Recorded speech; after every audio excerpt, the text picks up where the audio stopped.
کڑکتی دھوپ، برستی گرمی، زبان کانٹا، ہونٹ خشک، ٹھنڈا پانی دستیاب، دروازہ مکفل، کوئی دیکھنے والا بھی نہیں ہے، لیکن بندہ ایک گھونٹ بھی نہیں پیتا، وضو کرتے بھی احتیاط کرتا ہے کوئی قطرہ حلق سے نیچے نہ اتر جائے، کیوں کہ میرا اللہ مجھے دیکھ رہا ہے۔ جو چیزیں صوفیاء کو مراقبے سے نصیب ہوتی ہیں، ماہ سیام میں اللہ اس دولت کو بانٹ دیتا ہے، چھڑک دیتا ہے، بارش کی طرح وہ دولت برستی ہے، اور یہ تصور ہمارے ساتھ جڑ جاتا ہے کہ میرا اللہ مجھے دیکھ رہا ہے۔ ہم پانی نہیں پیتے، اللہ دیکھ رہا ہے، مرغن غذائیں موجود ہیں کہ اللہ دیکھ رہا ہے۔ میں یہ پوچھتا ہوں کہ ہم کھانا نہیں کھاتے کہ اللہ دیکھ رہا ہے، ہم پانی نہیں پیتے کہ اللہ دیکھ رہا ہے، لیکن جب رشوت لے رہے ہوتے ہیں اللہ اس وقت نہیں دیکھتا، جب نظر بھٹک رہی ہوتی ہے اللہ اس وقت نہیں دیکھتا، جب خیال بہک رہا ہوتا ہے اللہ اس وقت نہیں دیکھتا، جب سوچوں میں آوارگی آتی ہے اللہ اس وقت نہیں دیکھتا۔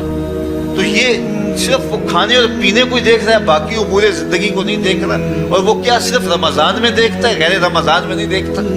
تو یہ جو نور اترا تھا ماہ سیام میں، اس کو اپنے اندر اگر جذب کر لیا جائے تو زندگی سنور جاتی ہے۔ جو مراقبوں سے حاصل ہوتا تھا ماہ سیام میں، وہ میںہ کی طرح برسا، اور ہم اس کے اپنے اندر سمولیں، جذب کر لیں، تو نتیجہ یہ ہوگا کہ ہماری زندگی نور نہ نور ہو جائے گی۔ اور یہ تصور جب انسان کی زندگی میں جم جائے تو یہ گناہوں سے روکنے کا مؤثر ذریعہ ہے کہ میرا اللہ مجھے دیکھ رہا ہے۔ مجھے بتائیے اس سے بڑا ہیجان انگیز بھی کوئی منظر ہو سکتا ہے کہ حسن کی پتلی ہے، اور جو ہے وہ اس کی ایک ایک ادا اور اشوے سے قیامتیں پھوٹتی ہیں، اور وہ خود جناب یوسف کے سامنے اپنے حسن کو پیش کر رہی ہے، ساتوں دروازے بھی مکفل ہیں، بت کے اوپر بھی کپڑا ڈال لیا، اور زلیخا حضرت یوسف کو خود کہہ رہی ہے تالک یوسف اب تو آ جاؤ نا، ذرا آنکھ اٹھا کے میرے جلوے دیکھو۔ لیکن جناب یوسف کیا بولتے ہیں؟ قال معاذ اللہ، میں اللہ کی پناہ میں آتا ہوں۔ کہا تو 7 دروازے بند کر کے لوگوں کی نظروں سے چھپ گئی، اور موٹا کھیس ڈال کے اپنے زوم میں اپنے جھوٹے خدا سے بھی شرم کرتی ہے اور اس سے چھپ گئی، میں اس خدا سے حیا کیوں نہ کروں جو 7ویں کوٹڑی میں بھی دیکھ رہا ہے۔ پھر اتنی روشنیاں برسی، اتنا یقین برسا کہ گناہ کیا، گناہ کا تصور بھی محال ہو گیا۔ تو مجھے بتائیے کتنا ہیجان انگیز منظر تھا جب حسن قدموں میں بچھنے کے لیے خود بےتاب تھا، اور حضرت یوسف جوان رانا ہے، جوانی اور شباب پورے پاکپن پہ ہے، اور ادھر حسن مچل مچل کے قدموں میں بچھ رہا ہے، لیکن یہ جذبہ کہ میرا اللہ مجھے دیکھ رہا ہے ایسی رکاوٹ بنتا ہے۔ قال معاذ اللہ، کہا میں اللہ کی پناہ میں آتا ہوں۔ تو یہ یقین جب بندے کے ساتھ جڑ جاتا ہے کہ میرا اللہ مجھے دیکھ رہا ہے، تو پھر انسان کے لیے گناہ سے بچنا کوئی مشکل نہیں ہوتا۔ گھر میں فاقے ہوں، مشکل میں بندہ پھنسا ہو اور اس کو رشوت مل رہی ہو، تو پھر اپنا ہاتھ روکنا بڑا مشکل ہوتا ہے، بلکتے بچوں کا خیال آتا ہے۔ لیکن جب یہ خیال ہو کہ میرا رب میرا رازق ہے اور میرے اس عمل کو دیکھ رہا ہے، تو پھر بندہ اس کو پرے کا کی حیثیت میں نہیں دیتا، اور جب وہ پاؤں کی ٹھوکر پہ بھی نہ رکھے تو پھر اللہ فرماتا ہے وَيَرْزُقُهُ مِنْ حَيْثُ لَا يَحْتَسِبُ، تو یہ کر کے دیکھ میں تجھے وہاں سے رزق دوں گا جہاں سے تجھے گمان بھی نہیں ہوگا۔ تو اپنے یقین کو کھڑا کر کے دیکھ، میرے اوپر اعتماد کر کے دیکھ۔ میرے حضور نے فرمایا اللہ پر توکل کرنے کا جو حق ہے اگر تم ادا کرو، وہ تمہیں ایسے رزق دے جیسے پرندوں کو عطا کرتا ہے۔ صبح گھر سے نکلتے ہیں خالی پیٹ ہوتے ہیں، ہمیں تو پتہ ہے دفتر میں جانا ہے، ہمیں تو پتہ ہے دکان پہ جانا ہے، ہمیں تو پتہ ہے فیکٹری میں جانا ہے، ہمیں تو پتہ ہے کہ ہم نے فلاں جگہ جا کے دہاڑی لگانی، لیکن ان کا کوئی کاروبار نہیں ہوتا، کوئی فیکٹری نہیں ہوتی۔ جدھر جی آیا صبح جو ہے وہ اڑان بھر دی، بد توکل پنچھی اڑتے، خرچ نہ پلے زیرہ ہو، نہ کوئی راز ہے نہ کوئی کاروبار ہے، لیکن کبھی ایسا ہوگا کہ شام کو خالی پیٹ آئے ہو، تو کہا اگر تم اللہ پہ توکل کر لو وہ بھی تمہیں ایسے رزق دے جیسے پرندوں کو رزق عطا کرتا ہے۔ پرندوں میں سے ایک پرندہ ہے ہنس، یہ سچے موتی کھاتا ہے، اور آپ پنساری کے پاس موتی لینے جائیں تو ہزاروں روپے تولے کے ماشے کے حساب سے آپ لیں، تو پھر بھی آپ سوچتے ہیں کہ پتہ نہیں یہ خالص نہیں ہے یا نہیں ہے۔ وہ اتنے نایاب اور کامیاب ہیں کہ آپ ماشوں اور تولوں میں خریدتے ہیں اور پھر بھی آپ کو شک رہتا ہے کہ یہ خالص ہیں یا کہ نہیں۔ اور ہنس کھاتا ہی وہ ہے، اور دنیا پر ایک نہیں لاکھوں کروڑوں ہنس ہیں، اور روزانہ صبح و شام کھاتے ہیں اور پیٹ بھر کے کھاتے ہیں، اور اللہ انہیں روز عطا بھی کرتا ہے۔ تو یہ